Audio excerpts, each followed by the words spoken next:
खबरों को तफसील से जानेंगे। कांग्रेस राजस्थान में बीजेपी को इख्तिदार से बेदखल करने के लिए एड़ी चोटी का जोर लगा रही है। कांग्रेस ने वसुंधरा राजे को उनके ही गढ़ में घेरने के लिए बीजेपी के साबिक लीडर जसवंत सिंह के बेटे मानवेंद्र सिंह को झालरा पाटन से मैदान में उतारा है। कांग्रेस ने मानवेंद्र सिंह को वज़ीर आला वसुंधरा राजे के खिलाफ मैदान में उतारा है। कांग्रेस ने राजस्थान असेंबली इंतखाबात के लिए 32 उम्मीदवारों की दूसरी फहरिस्त जारी कर दी है।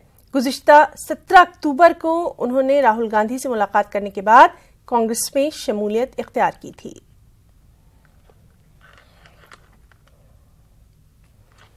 मध्यप्रदेश असेंबली इंतखाबात के लिए बीजेपी ने मंशूर जारी कर दिया है। खवातीन के लिए अलग से इंतखाबी मंशूर जारी किया जाएगा। बीजेपी ने अपने मंशूर का नाम सृष्टि पत्र रखा है। इंतखाबी मंशूर में तरक्की, खवातीन और बेटियों की हिफाजत और किसानों के इशू पर फोकस किया गया है। सरकारी मुलाजमतों के अलावा दूसरे सेक्टर में रोजगार फराहम करने का वादा भी किया गया है। हर गरीब को मकान देने का भी वादा किया गया है। मंशूर में मुस्लिम मसाइल को सिरे से ही नजरअंदाज कर दिया गया है। साथ ही मुस्लिम समाज की हमजहत तरक्की के ताल्लुक से कोई बात नहीं की गई है।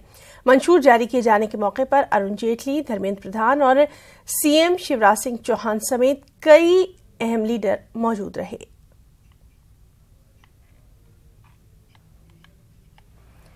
तेलंगाना असेंबली इंतखाबात के लिए कांग्रेस की जानिब से 13 उम्मीदवारों पर मुश्तमिल तीसरी फहरिस्त जारी कर दी गई है। इस फहरिस्त में 3 मुस्लिम उम्मीदवार भी शामिल हैं। निजामाबाद से ताहिर बिन हमदान, कारवान से उस्मान बिन मोहम्मद अल हाजरी, जबकि बहादुरपुरा से कलीम बाबा को उम्मीदवार बनाया गया है। तेलंगाना में 7 दिसंबर को इंतखाबात होने हैं, जबकि नताइज 11 दिसंबर को आएंगे।